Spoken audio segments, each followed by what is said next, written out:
Ever feel completely overwhelmed by just, the constant noise? Oh, absolutely. The noise, the notifications. Yeah, the overflowing inboxes, and just the generally chaotic pace of modern life. If you're listening to this, you're definitely not alone. It's like we are all constantly carrying around this massive cognitive load, physical and mental. Right. But what if there was a tested mechanism to just let it go? Yeah.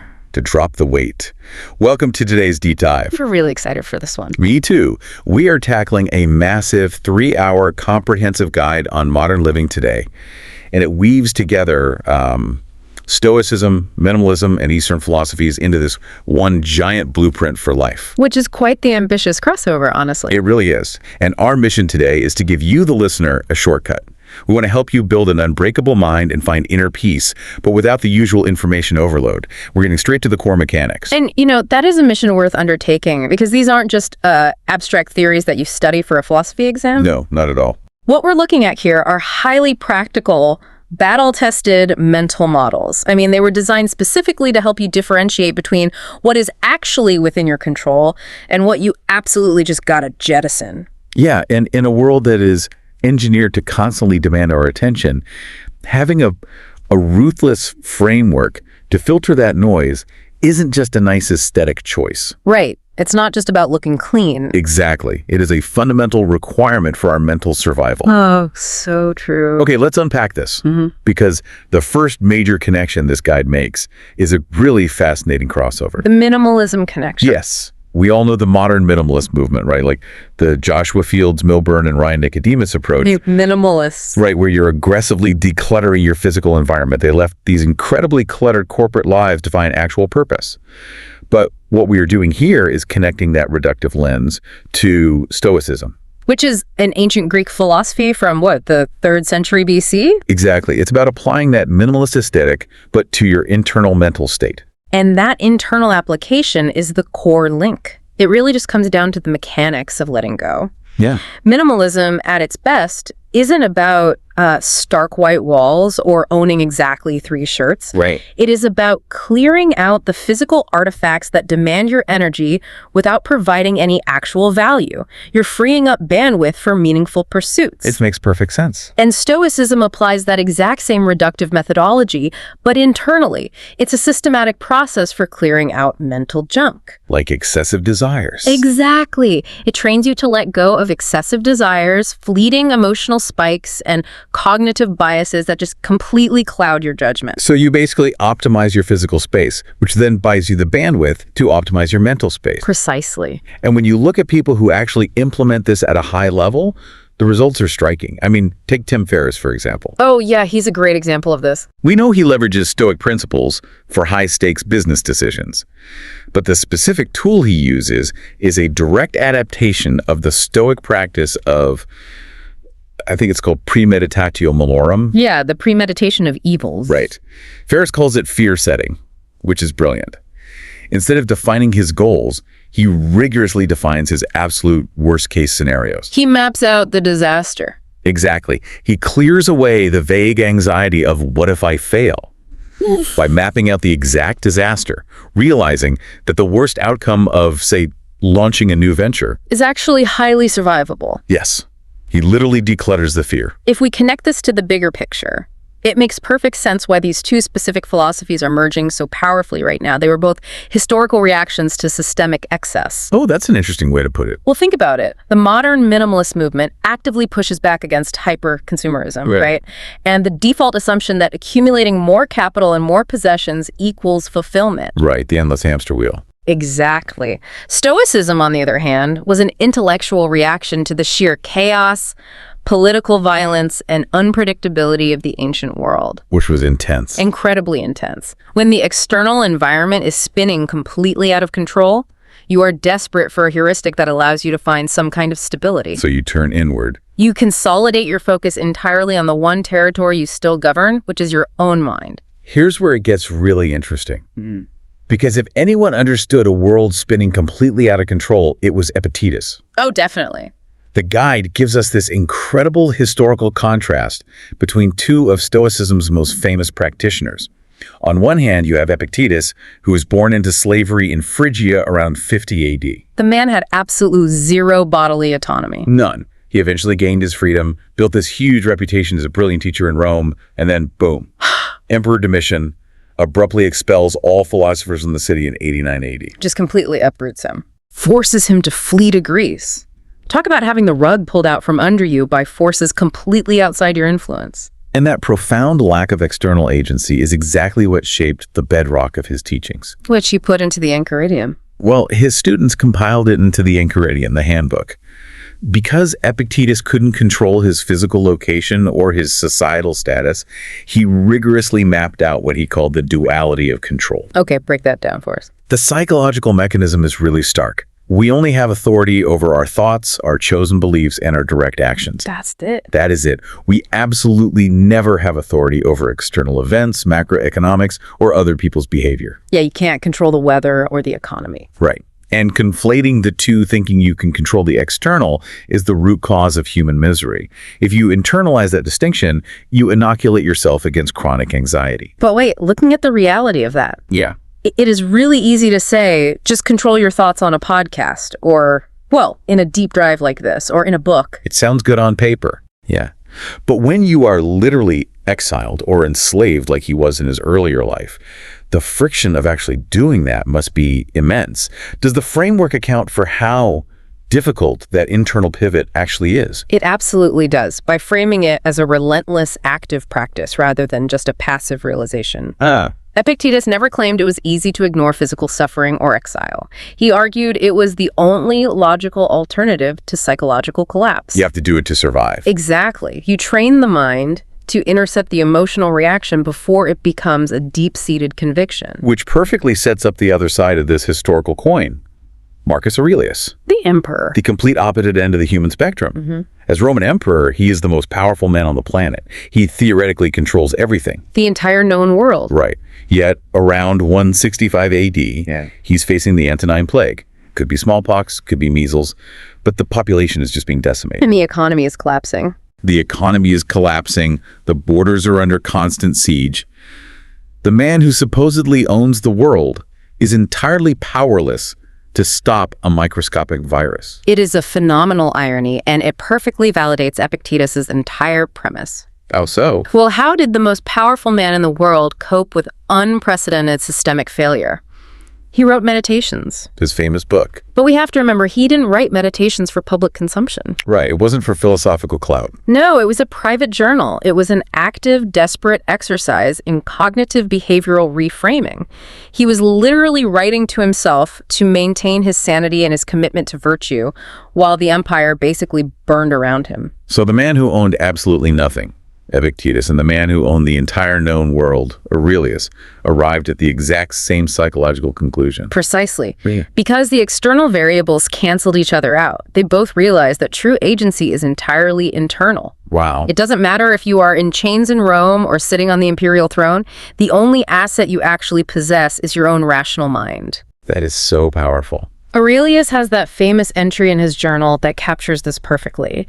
The impediment to action advances action. What stands in the way becomes the way. What stands in the way becomes the way. He trained himself to view the plague, the betrayals, the wars, not as unfair tragedies to rage against, but as the specific raw materials he needed to practice resilience and justice. Applying that to modern life completely shifts your perspective on friction. A massive setback isn't a roadblock. It's the actual terrain you have to navigate to build competence. Exactly. And what really blew my mind exploring this guide is how these highly specific Greco-Roman concepts map almost perfectly onto entirely different hemispheres. The overlap with Eastern philosophies is staggering. It really is. The synthesis of these global patterns reveals something profound about the human operating system. Diverse cultures just figuring out the same things. Separated by thousands of miles and centuries of development, yet they independently reverse engineered the exact same psychological blueprint for fulfillment. Let's talk about Buddhism first. Look at Buddhism. The core concept of the middle way is all about finding equilibrium. You aggressively avoid the extremes of hedonistic excess or brutal asceticism. which is basically the philosophical grandfather of modern minimalism. It really is. Furthermore, the Buddhist practice of mindfulness training the brain's neuroplasticity to observe fleeting emotions without absorbing them as your identity is functionally identical to the Stoic practice of mental detachment. You see it in Taoism, too, specifically with the concept of Wu Wei. Yes, Wu Wei is a perfect parallel. The translation is often effortless action or non-action, which honestly sounds like a license to just sit on the couch and check out. But it's not. Right. Applied to our modern burnout culture, it is actually incredibly profound. It doesn't mean doing nothing. It means acting in harmony with the natural current of the situation. Rather than forcing an outcome through sheer exhausting willpower. Exactly. You balance the yin and the yang. It is the exact same underlying logic as Epictetus telling you to accept the fate of the external world and move with it, rather than swimming upstream until you drown. That is a crucial distinction. Wu Wei is about frictionless execution. And if you move over to Hinduism, the blueprint deepens with the concept of dharma. Which is moral duty. Yes, the moral duty to execute your purposeful role in the world. But the critical piece there is the profound emphasis on non-attachment to the fruits of your labor. Oh, that's interesting. You do the work because it is your duty, but you detach your ego from the external result, whether that result is immense wealth or total failure. That is the precise mental decluttering we see in Stoicism. And the physical decluttering we see in minimalism. You just strip away the dependency on the outcome. Which brings us to Confucianism and the doctrine of the mean. Again, an ancient system promoting balance and simplicity, but heavily indexing on virtues like Ren. Ren, meaning benevolence or humaneness. Yeah. And this is where the hyper-individualism of modern self-help gets a much-needed correction. How so? Well, Confucianism insists that you cannot optimize yourself in a vacuum. Your ultimate fulfillment is tied directly to your community and your role within the collective whole. And the Stoics were massive proponents of this as well. Right. They viewed social duty and cooperative action as the highest expressions of human reason. What's fascinating here is that the ultimate truth remains remarkably constant across the entire human experience, regardless of the cultural framing. It's universal. Whether you are looking at an ancient Chinese text, an Indian epic, or a Roman emperor's diary, the consensus is clear. Psychological stability does not come from hoarding resources, extracting external validation, or manipulating the environment to your exact preferences. It comes from within. It comes from living in alignment with nature, exercising rigorous logic, and maintaining a commitment to virtue. It is the identical code, just compiled in different languages. Well, what does this all mean? The million-dollar question. Right. We have this beautiful unified global theory, but how do you actually apply a synthesis of Taoism, Stoicism, and minimalism tomorrow morning when your alarm goes off and your inbox is already on fire? Because theory without application is just entertainment. Exactly. But the true value of this guide is that it distills these massive concepts into a highly tactical toolkit. The guide extracts the core mechanics of Epictetus and Aurelius and translates them into actionable protocols. Let's go through them. The first tool is cognitive restructuring. This is the active practice of interrogating your irrational reflexes. Give us an example. Imagine you have spent 3 months preparing for a career-defining job interview. You leave early, but a semi-truck overturns on the highway. I'll name your scenario. You are stuck in gridlock for 2 hours, and you miss the opportunity entirely. Okay, the immediate friction there is massive. The biological response is to scream at the dashboard, punch the steering wheel, and let the sheer unfairness of the situation ruin your psychological state for weeks. Because you lost the job through zero fault of your own. Exactly. And that initial spike of adrenaline and anger is a deeply ingrained biological reflex. Stoicism doesn't ask you to instantly suppress that neurochemical reality. That would be impossible. But cognitive restructuring intervenes in the second step. You apply the duality of control. You cannot rewind time. You cannot clear the highway. The external event is sealed. But you retain absolute sovereignty over your subsequent reaction. So instead of feeding the spiral of victimhood, you systematically reframe the event. You extract the value of the rigorous preparation you did. You pivot your strategy, and you refuse to let a traffic accident dictate your internal worth. You completely sever the link between the external trigger and the internal state. that severing process leads right into the second tool, which is arguably the most difficult in the modern era, detachment from validation. Oh, this is a big one. Aurelius pointed out this hilarious, tragic flaw in human psychology.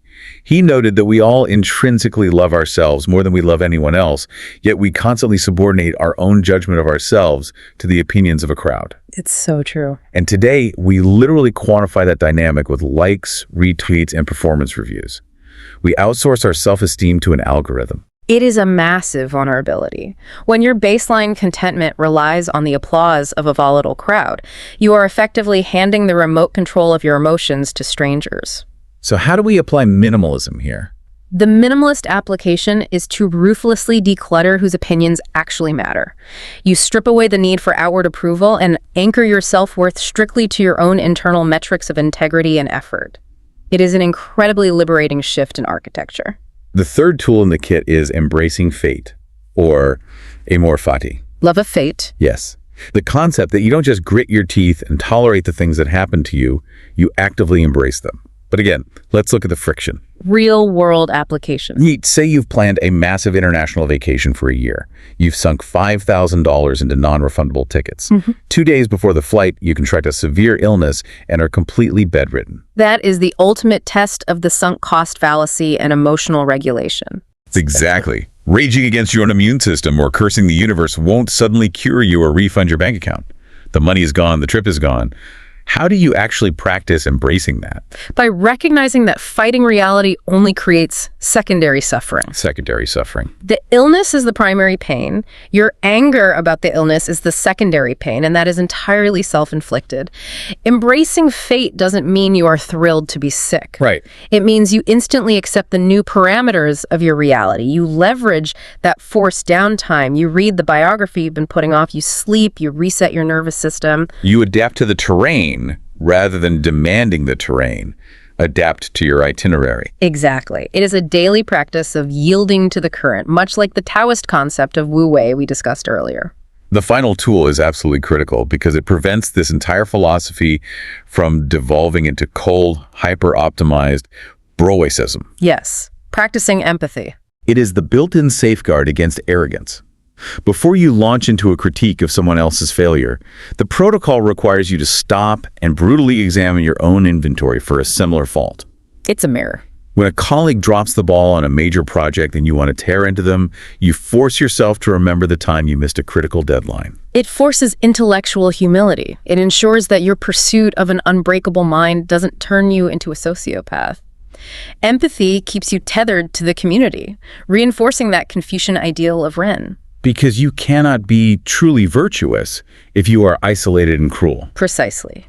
These 4 tools, restructuring your cognition, starving the need for external validation, aggressively accepting reality, and defaulting to empathy, they operate as an interlocking system. How work together. You utilize minimalism to strip away the physical noise of the environment, and you deploy these Stoic tools to fortify the mind against the inevitable chaos of existence. It is a profound, lifelong architecture. We have covered a massive amount of territory today. We really have. We analyze how clearing out your physical environment directly mirrors the mental decluttering required for psychological resilience. We examined how Epictetus leveraged his lack of freedom, and Marcus Aurelius leveraged his ultimate power to arrive at the exact same conclusion about internal agency.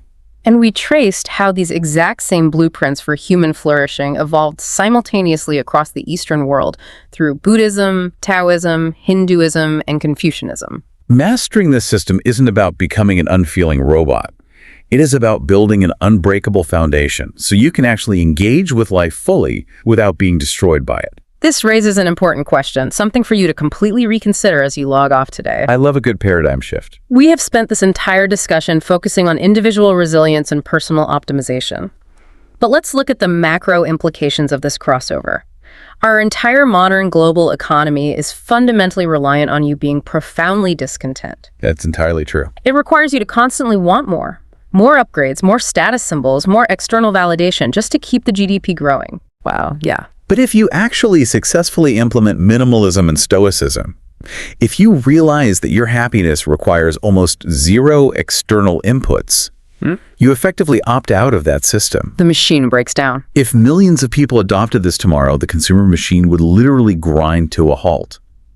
So, are these ancient philosophies just personal self-help tools, or are they actually the most subversive, quiet form of modern economic rebellion available to us today? That completely flips the script on what it means to be successful. Are the shiny things we are endlessly chasing actually just the mechanisms locking us in the cage? Exactly. Thank you so much for joining us on this deep talk today. As you step back into the chaos of your day, take a beat, look critically at the metrics you are using to measure your life, and start ruthlessly letting go of the noise.